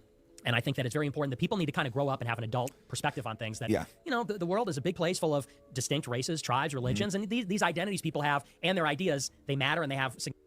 I think people, he says, I think people need to grow up and realize that the Jews control everything and that it's all a conspiracy. And if you question the idea that it's all a conspiracy, if you try and provide any evidence to counter that fact, quote unquote fact, you need to grow up. Incredible. Significant implications. And it may not be down to a man, but there can be, groups that act in the world. Yeah, no, different groups act different ways. And honestly, if I didn't have several good friends, I probably would have turned anti by the way they attack me. They're just like so ruthless. And then you see what they're doing in Israel or in Palestine, just brutalizing people. You see how they're controlling our government. So if you don't have friends, I could actually see why some guys are turning that way. Right. I think they're turning that way by attacking. They Nazi need to realize this. They're trying to get people fired for wearing like a Palestinian pin I saw today, like at his work thing. Just awful behavior. Right. Like, there's definitely some group behavior that, a moment, like, do not think for a fucking moment that Jake Shields might be dumb enough to think he cares about Palestine. Do not think for a fucking moment that Nick Fuentes gives a fuck about Palestine. Hate church, you hate non-Christians? No? I've never hated on any Christian who actually follows the Bible. Hello. The best. Right. Well, and that's why for me, and this is maybe where I differ from a lot of people, kind of getting back to, the fact that we're in this matrix. When you start to notice and talk about these things, what's the first thing they call you? Anti. If you say there's anything going on with the media, anti. Yeah. And no one wants to be called that. No. Because it's brutal. Yeah. It's devastating as a label. Yeah, the first time I was called that, I was like, what? But then now we're used to it, Right. Well, and for me, that's not a good thing. Why would you admit that? He's like, what? I was like, oh yeah, I'm you. Oh, dude, what? No, come on, homie. To me, when people call me racist or anti, and I think a lot of people have gotten wise that that's really a scam. I think people are waking up. But when they call you that, for me, I didn't care whether it was anti. What even is that? Yeah. I don't even know. If it's true is all that matters to me. Exactly. I care about truth. It's about what's true and it's about what's right. And if there's impropriety, if there's something wrong in the country, it needs to be fixed. It doesn't. People could say racist. It's like the crime problem. I'm from Chicago. People cry about racism, but there's 10,000 car thefts every year. So do you want to live in the so-called racist society where there's no car thefts, or do you want to live in the society where everyone feels good about themselves? We're so not racist. Look at our black. He's literally like. He's offering two choices. Do you want to live in the racist society where there's no car thefts? He is explicitly stating that if we got rid of black people, we wouldn't have car thefts. That's what he's hinting at there. For anybody who thought it was too subtle. Incredible fucking mind. Holy shit. Like they. You should repeat that. Burning Undead, thank you for following. Lost Stars, thank you for resubscribing for 2 months. Lamb Chop is a sweetie. We love Lamb Chop. Lamb Chop. Oh shit, I totally missed. What? Thrace Fulton, thank you for 100 biddies. Nick's posture reads to me like a signal of his spineless weasel-worm behavior and personality. It's like his face is permanently twisted into a shit-eating grin. His body permanently cowering because he wouldn't stand toe-to-toe with anyone over these ideas. No, it's exactly that. Like, he has this face that is always like, I actually, when I was editing that part of the anti-Semitism video, when I got finished doing the YouTube poop section, I like took the rest of the day off from editing because I couldn't fucking stand to look at Nick Fuentes anymore and his stupid little his face that he's always just like, ugh, so annoying. Yeah, no, just bold, amazing to be like, I'm not racist. If we got rid of all black people, there wouldn't be any car thefts. Let's, again, like I've said before, let's not examine like why people steal cars, why theft goes up in higher urban areas. Let's not examine any of the structures of capital around this.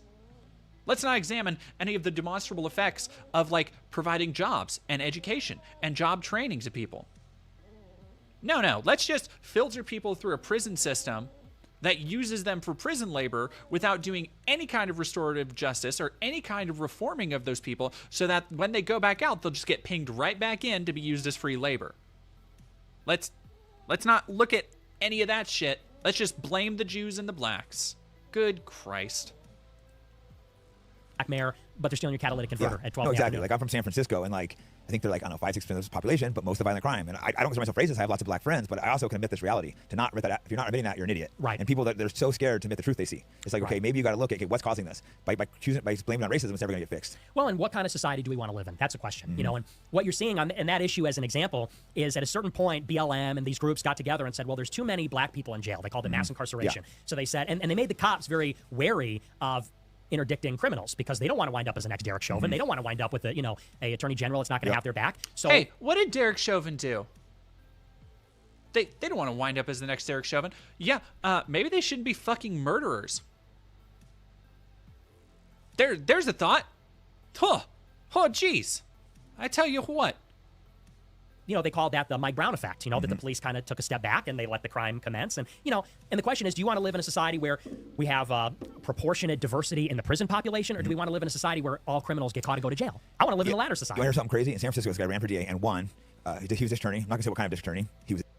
I had to do the Kanye. Yeah. But this guy, his parents were literally in a gang where they were the Weather Underground, I think it was called. Oh, yeah. They were like they were Jewish, but they were a Black Liberation Army, and they killed 3 cops, his parents. The guy hated cops, and he said he wanted to make jails equitable, which, obviously the only way to do that is to charge white people and Asian people more for the same crime. It's insane this guy won. I heard his speech. I was like, wow. And then he won. What? He was so bad, after a year, even San Francisco recalled him. He just wouldn't prosecute black people. Yeah. They would do whatever, and he just let them right out. Like 30 car theft. What I'm willing to bet actually probably happened there was not that they wanted to charge white people more for the same crime. They wanted to get rid of inequity in charging, which, if you know anything about America's carceral system, black people commonly, people of color commonly, get way more prison time for the same fucking crimes as white people. Like, in no fucking, as much as they want to lie about how fucked up and awful San Francisco is, in no fucking world did somebody say, oh yes, we want to charge whitey more. And people were like, yes, woo, we're going to vote for that. Fuck off.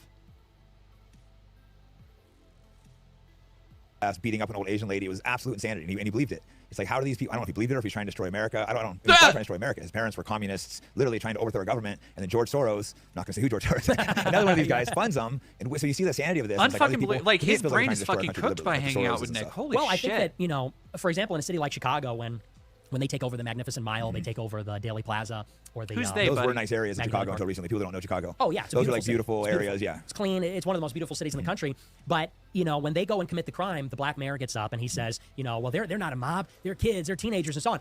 But you know what it is? What I think I cracked the code on why they don't see it the same way that we do. black people do have a chip on their shoulder in the Yeah. country. They think that, and it's true, their average income, wealth, education is lower than white people, Yeah. persistently for generations. 60 years after the Civil Rights Act, 60 years after the voting Hey, why is that, buddy? When people actually try and correct that and open their doors to offer more technical training for black people, offer more job training, job security, college and education, you call it DEI and say, oh, well, the white people are missing out on it. So what do you want? You can't have it both. Well, I know what fucking Nick would want. He would want to just actually kill them all. Whoa.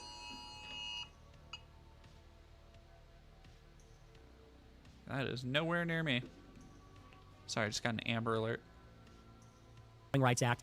And they say, how is it that these disparities continue to exist? They blame it on racism. Exactly. They say the only reason is because the white man's keeping us down, or they say the persistent effects of the white man keeping them down in the past. It's because of the, they didn't have generational wealth, whatever.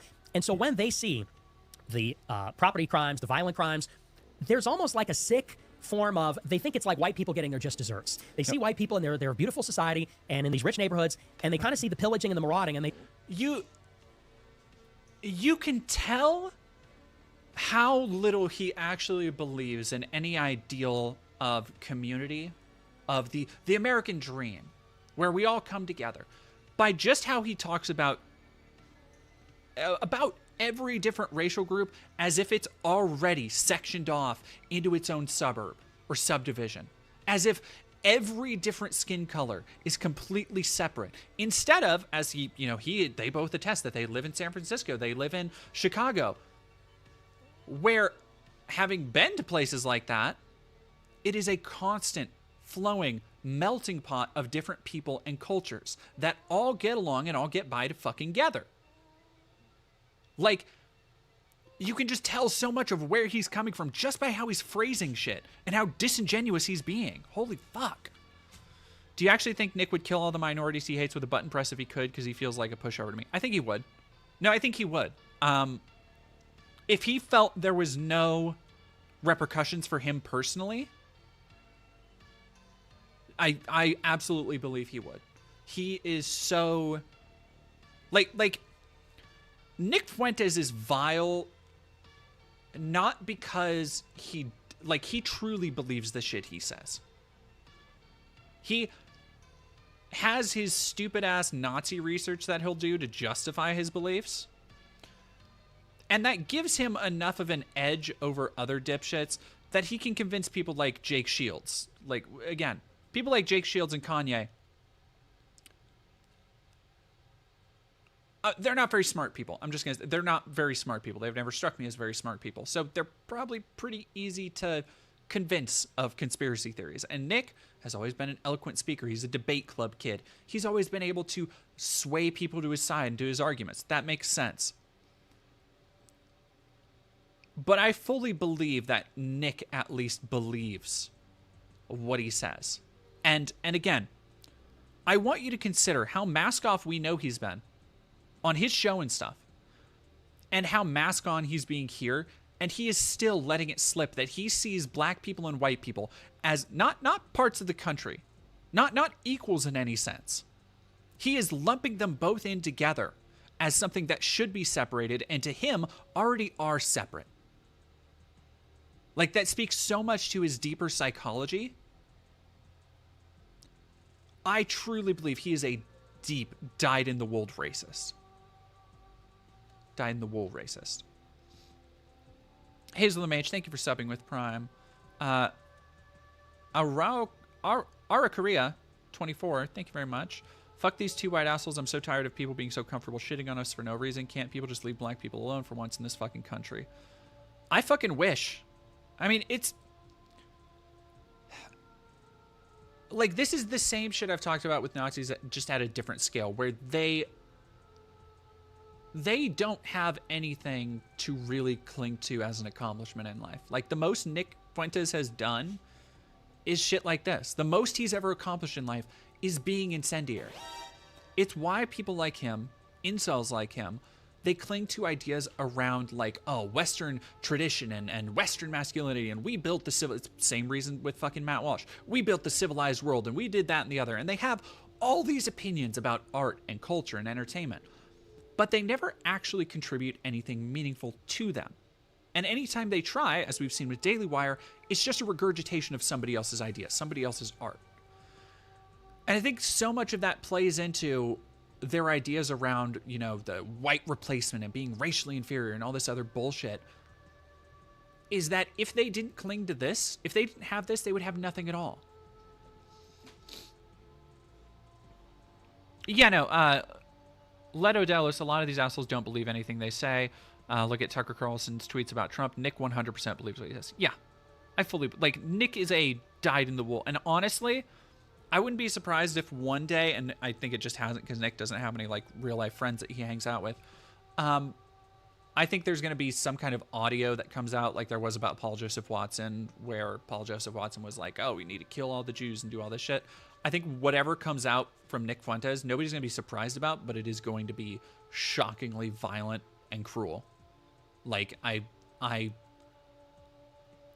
fully believe that little psycho. Like, I think he has Napoleon syndrome, where he thinks he's way more important than he is. Like, the way he has gone, his star has definitely fallen, and because of Twitter, he's managed to regain a little bit of resurgence.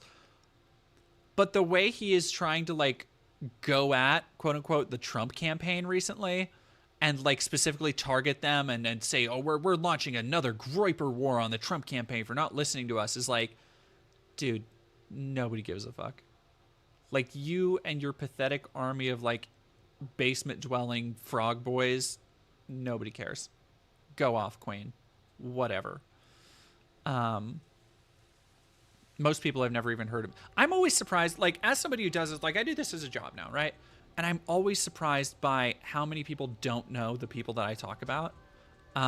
Because you know, you do it for a job and you just expect everybody in the space. But, like, a lot of people don't know. It's why I thought Matt Walsh's, the tactic they took for the video was so important, or so funny, is because they thought they were so important that people would know, like, oh, the white guys who brought you What is a Woman. It's like, most normal people are going to be like, what the fuck is that? What do you mean, what is a woman? What? Why are you weirdos? Why don't you know what a woman is? Oh no, don't send the unfuckable tweets at us. Arakari, 100% they act like we want to involve ourselves with bigots when we just want to be able to be left alone in peace and be able to live. Yeah. Like, I mean, that is the same. That is exactly, I mean, that is a lot of what, and I think inspired people across all racial demographics about Dr. Martin Luther King, is the idea of being in, like, the famous speech, inexorably tied in a single garment of destiny. It is realizing that what affects one person affects everybody.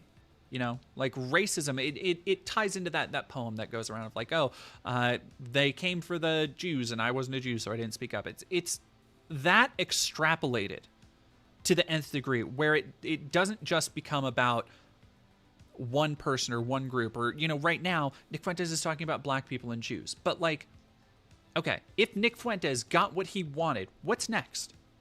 Gay people, trans people, Asians, Hispanics, like anything outside of his very narrow definition of white acceptability. And what's actually very funny, jumping into, like, recent Nazi and Kiwi Farmers bullshit and seeing how atomized their definitions of racism can be, or different races can be, where they will be like, no, actually Italian isn't white. Like, Italian actually mixed 10,000 years ago with the northern tip of Africa. And it's like, the fuck do you mean Italian isn't white? What? Jesus. It's bonkers. Benny Take, he would have to turn his back on his Australian cowboy. No. Western civilization generally refers to the US, Canada, and Western Europe, or generally first world countries. Yeah. It's a lot of...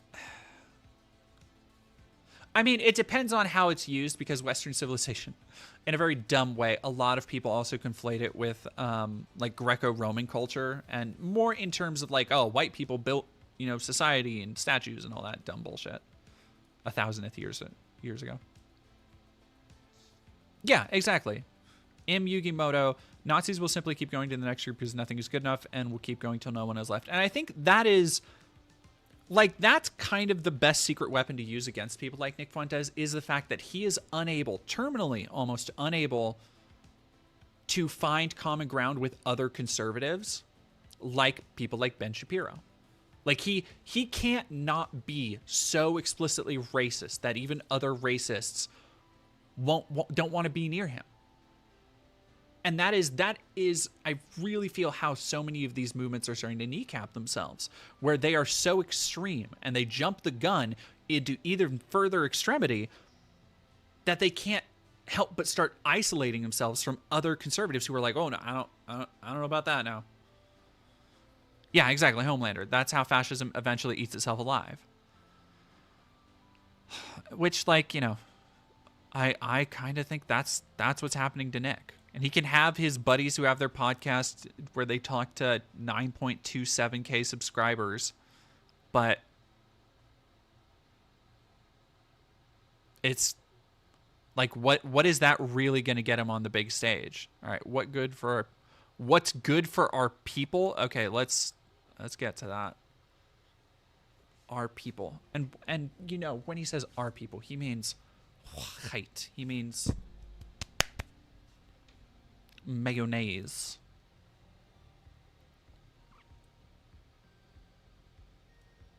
Yeah, our people equals white people. Just straight up.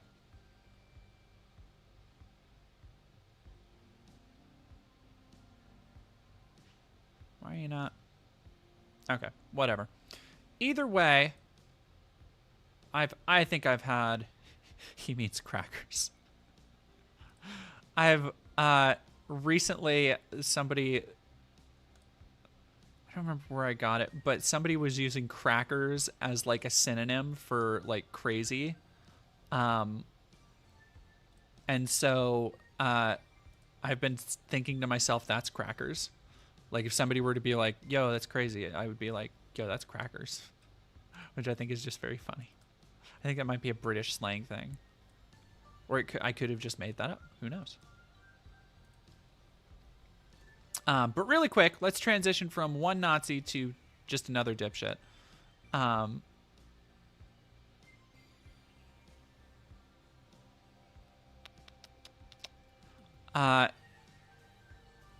There is currently a beef brewing between Jake Shields and Tim Pool. Tim Pool, it's really Tim Pool against the world right now, which, you know, dang, it couldn't have happened to a dude who fucking deserved it more to get everybody coming down on him at once. Which he did edit a pre-recorded show before uploading. But Tim is trying to twist his bitchness, said that if he had Nick Fuentes on, it would cost $100K in security. In what fucking world? Dude, you got like that fucking samurai sword and a pistol right behind you in the studio. Come on. Be unsafe for his Jewish employees. Well, that's probably too. And he couldn't put it on YouTube. I had Nick Fuentes on. I spent $0 on security. My Jewish employee really liked Nick, and I placed my episode on my YouTube.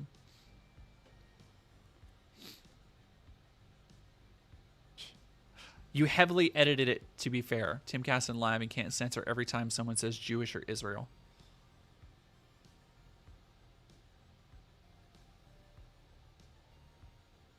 K deserved to be mocked. K? This dude has 750,000 subs or followers on Twitter. Good God. Just a throwaway. Thank you for $2. Hi, do you like saltwater taffy? I do. It occurs to me I've had saltwater taffy that I think is really good. Taffy is one of those candies I can't eat because I'll eat the whole fucking bag. Like that rock candy and like the little candied peanuts. Oh, so good. Tweet has to be like botted. 13K, maybe. 1.3. Like, yo, this dude's analytics are fucked, though. 1.1 million views for 13K likes and 272 bookmarks. Cooked. Cooked. But that's not all we have of Dim Tool for us today. Oh, no. Go back and put this back a little bit. But I do think it's crazy that I'm about to be 34 and I have no family. Because my dad had 2 kids by the time he was 27. Yeah. And I'm like, man, you know what the problem is, though? It's definitely not me. I think it's everybody else. But I do think it's crazy that I'm about to be 30. That is the wildest shit I've ever, like, it's definitely not me. He says it, like, here's the thing. You could say that with a certain cadence that makes it very fun. Excuse me, very funny. Where if you were to say, you know, my dad had a kid when he was 27 and I'm about to be 30. I don't have any kids or anything. Well, it's definitely not me. I think the problem is everybody else. Like, but Tim Pool has no self-awareness whatsoever. He got so mad at the local skate park that refused to have him hold like an event that he bought the fucking skate park.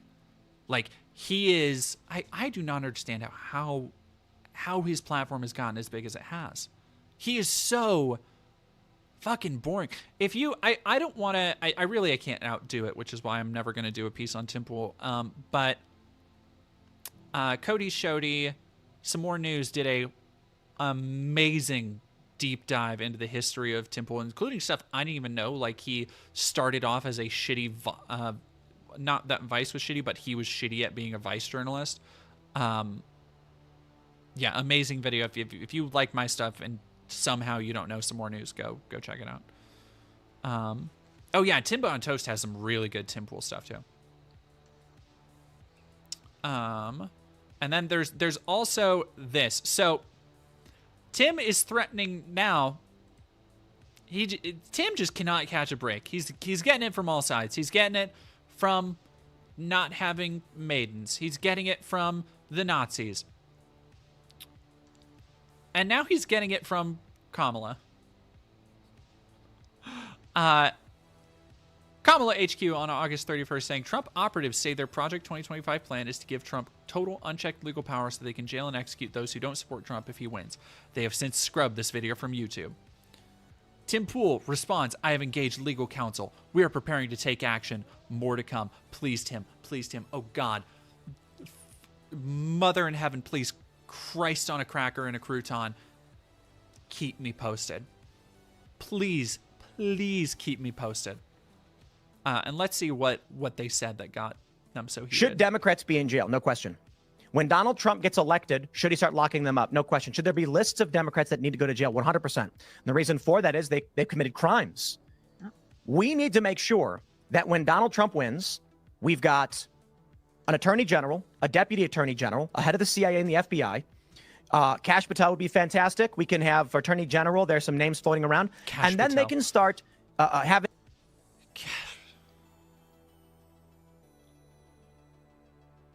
Kash Patel. Okay. Go on. Go on. Yeah, no,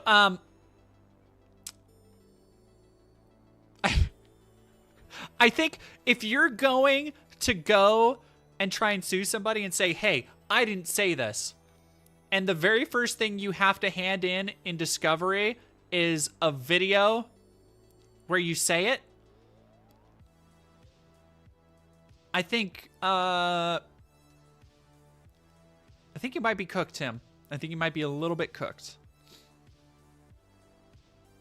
Tim is also the guy who got sued for defamation and did not retain legal counsel. Oh, did he try and fucking Goodwill Hunting that shit? I wouldn't be surprised. He really, again, I cannot stress enough, the Some More News video is such a good, incisive look into his personality because he really thinks he is more talented and interesting and just like brilliant than he is. He is so just not. He has no, I think, no concept of how ill-equipped he is for most of life, most of society. And how much like Matt Walsh, how much he's just kind of failed upward. Like, against all fucking odds, don't get me wrong. He has failed upward. Oh yeah, his music is fucking, like, I mean, part of it's just that it's not my style, but like, it's also fucking bad. It's also fucking terrible. He thinks, like, he gives off the vibe of somebody who never really grew up or never wanted to grow up, which is like, hey, I'm surrounded by toys and shit. Like, I get nostalgia. I understand, like, you know, taking comfort in things, but he really seems to, like, really want to live out a hello, fellow kids childhood fantasy that is just fucking... Oh yeah, no, he admitted that he's dropped out. He dropped out of school in middle school. Just give me a name. There's a streamer here on Twitch who knew Pim Tool quite well during the Occupy days, and apparently he created one or two brilliant ideas, devices that generally help the OG live streamers in the Occupy movement. But basically, has always been a grifter. Yeah, no, he started out covering. That was how he got noticed by Vice, is covering the Occupy movement. Yeah, when he quit high school and could do it himself. Yeah.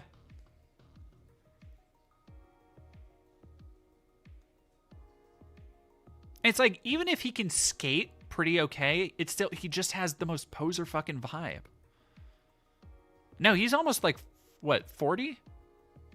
Something like that? Yeah, no, he's talked about dropping out of school. And, like, he's talked about how, oh, kids shouldn't go to school. He's 38, so almost 40. Like, damn, dude. It's fucking crazy. And the feds issuing subpoenas, pulling up evidence, and with real evidence, bring them to judges for warrants. It's also fucking embarrassing. If you've ever seen, he did a, he made an appearance at Mar-a-Lago. I think it was Mar-a-Lago, where he basically, like, he still had the beanie on. He was like in a suit and a tuxedo. Like, the way he has tried to make the beanie like his calling card, so fucking cringe, dude. It's so cringe. Like, it's... Like, beanies are also not as cool as they once were. Like, there was... Don't get me wrong. There was a time when beanies were, like, the hotness. It's been a minute, though. It's been a minute.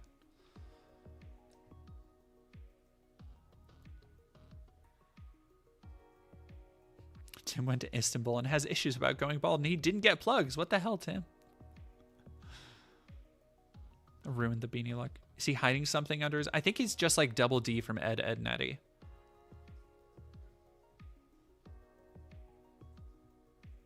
Where it's just nobody really knows what's under there. Then these people can spend three years of their lives fighting tooth and nail for the crime against the government for crimes they committed, and we can prove. Yeah. And the reason why we put them on trial is that we can show the whole world we will uncover what you've done. We will make sure everyone knows, and you will be held accountable for it. Not just jail, they should get the death penalty. You know, we actually used to have the...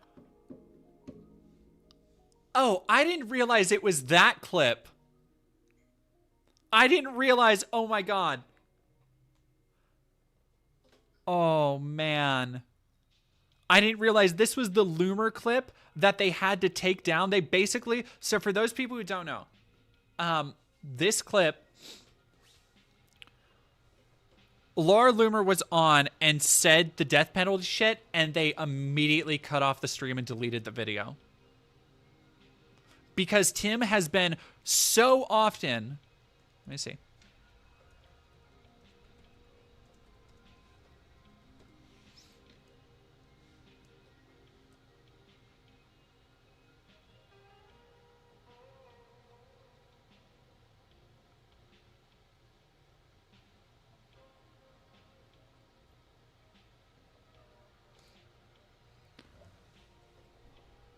Oh yeah, no, because he's had to ask people, like, hey, don't say any like explicitly violent shit.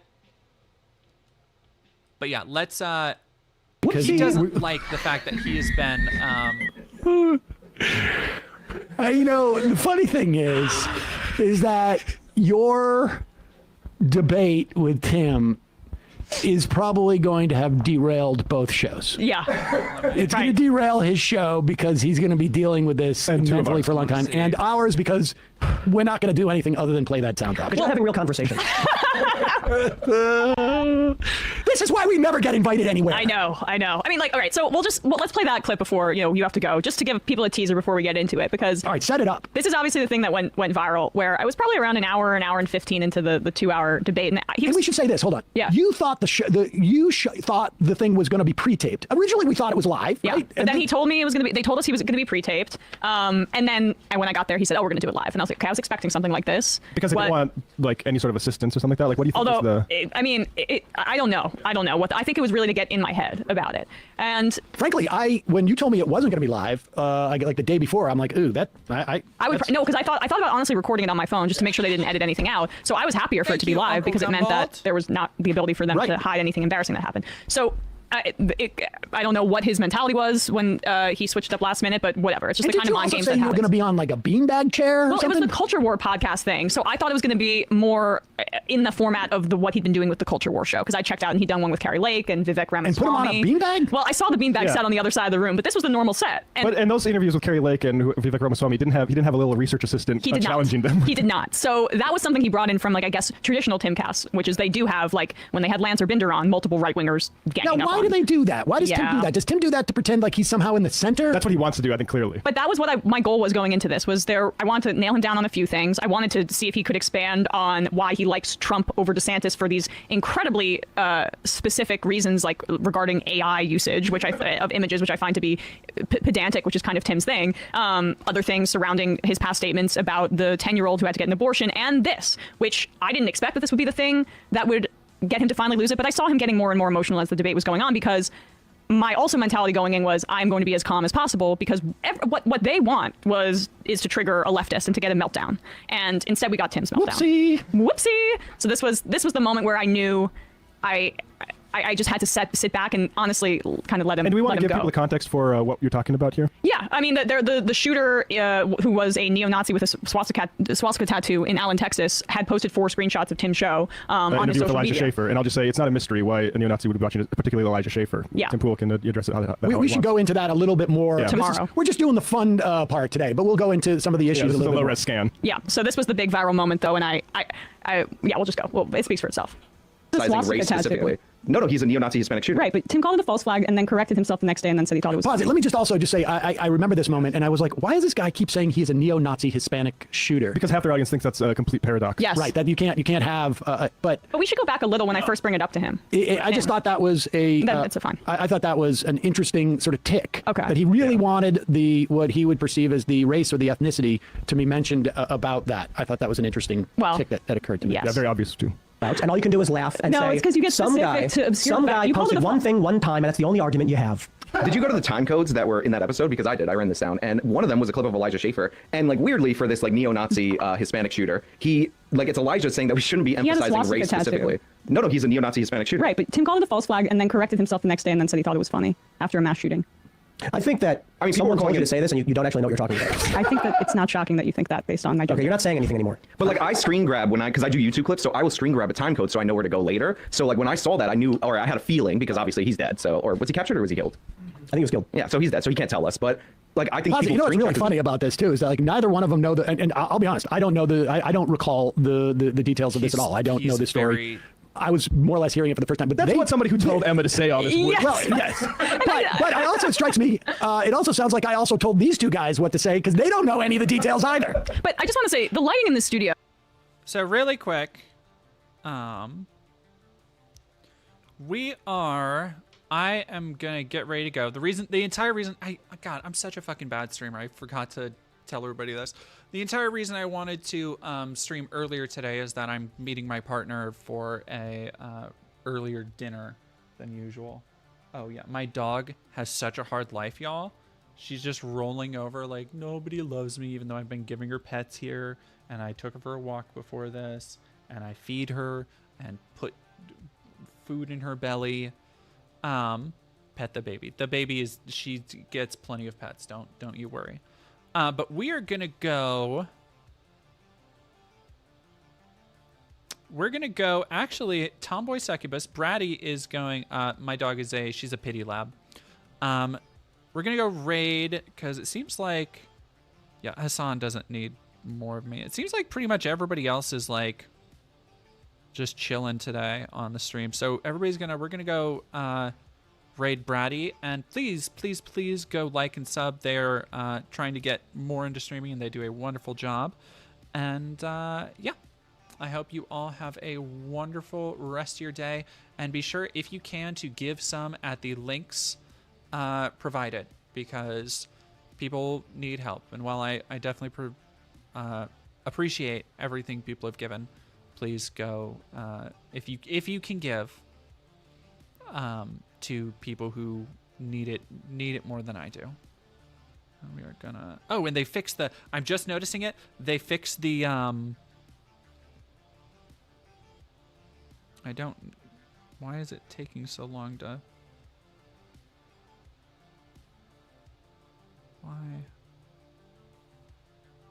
Why is it? No, I want to raid. Okay. Well, I guess we have to wait 60 more seconds to raid because they've changed the fucking interface once again. Whatever. Be sure to like and subscribe. Stay tuned to the channel. I'm working on new videos I'm going to have. If you liked my last video, you will probably like a interview I am brewing. I don't want to tease anything yet because I haven't done the interview, so I don't actually have the footage, but I think it's going to be very, very interesting, and that'll be coming up in the interview. That'll be coming up next week, and then following that, September 12th, for those who don't know, September 12th is Matt Walsh's new movie and God's Not Dead 5 on the same day, so I will be reviewing them both because apparently I do movie reviews. I don't expect there to be another year like this for like right-wing crazy movies for a while, so I'm kind of living it up while I can. Anyway, raid is happening, and I hope you all have a wonderful